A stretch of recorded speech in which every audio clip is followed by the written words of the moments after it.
You want to purchase your first property, but you don't know where to start.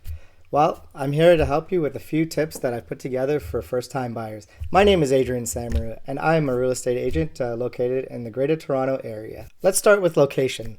Consider the proximity to local schools, grocery stores, shopping areas, public transportation as well. All that matters when you're looking for a property that you want to get. Next, look at your budget. How much can you afford?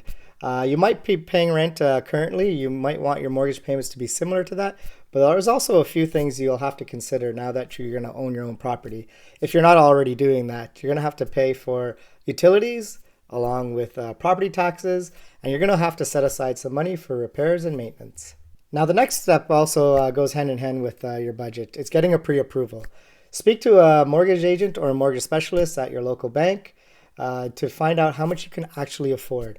I sometimes get buyers that reach out to me and they want to go see a property, yet they haven't had a pre-approval. So it comes out at the end when they go to put an offer in, they can't afford nowhere near as much. So you always want to find out ahead of time, do the groundwork first to find out how much you can afford. It also helps with negotiating. Now that you've already got your pre-approval and your budget down, use a real estate agent.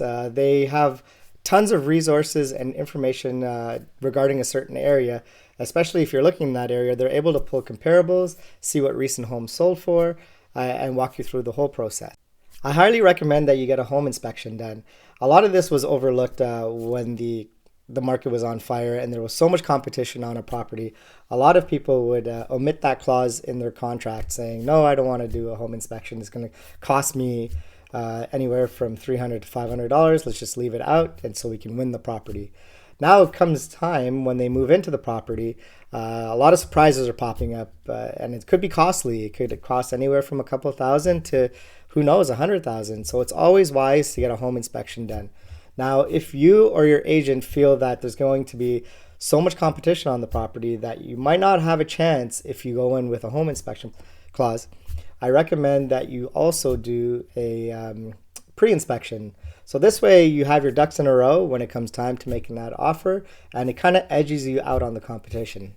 Now that you've seen a few properties that you love, I would say after you see the property, take some time, walk to the local park, walk the areas, get a feel for it, see where the schools are, so that you get a vibe of that neighborhood itself. Now, if you saw the property in the morning, you can always go back in the afternoon and walk the neighborhood or take a drive at night and see what it's like. Sometimes when you revisit a property, you kind of see things that you haven't seen before. Some things kind of stand out. I know one area, I looked at a house and then I went to revisit it, and then all of a sudden I heard a train going by, which was probably a couple streets down, but it still made quite a bit of noise. So it's always good to get a feel for the area. Long-term value.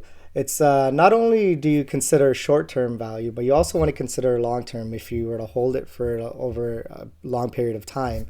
What's the resale value going to be in the future? What's the potential appreciation? What's the livability of the area? You want to know these things as it comes down the line. How easy will it be able to sell this property? Know your rights as a buyer.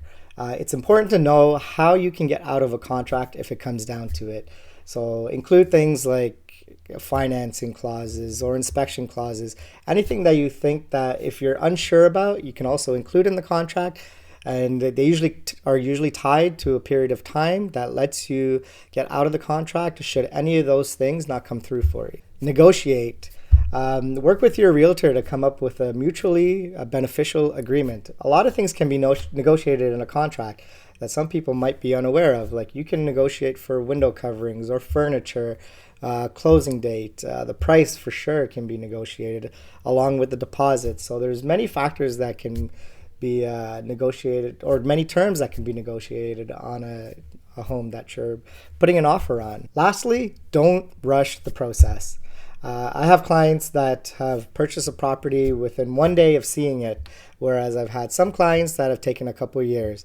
So it all depends on you, or what homes you're seeing, what fits your needs, but don't feel rushed when purchasing a home. If you're getting pressure from an agent or somebody else, maybe that's not the right person you should be associating with. But all in all, it has to feel right for you. Now, I hope you found some of these tips a little bit useful. When in doubt, speak to a professional. They can help you, walk you through the process. If you enjoyed this video, please like and subscribe. And I hope to be offering some other videos in the future to walk you through a couple tricks of the trade of real estate. Cheers all.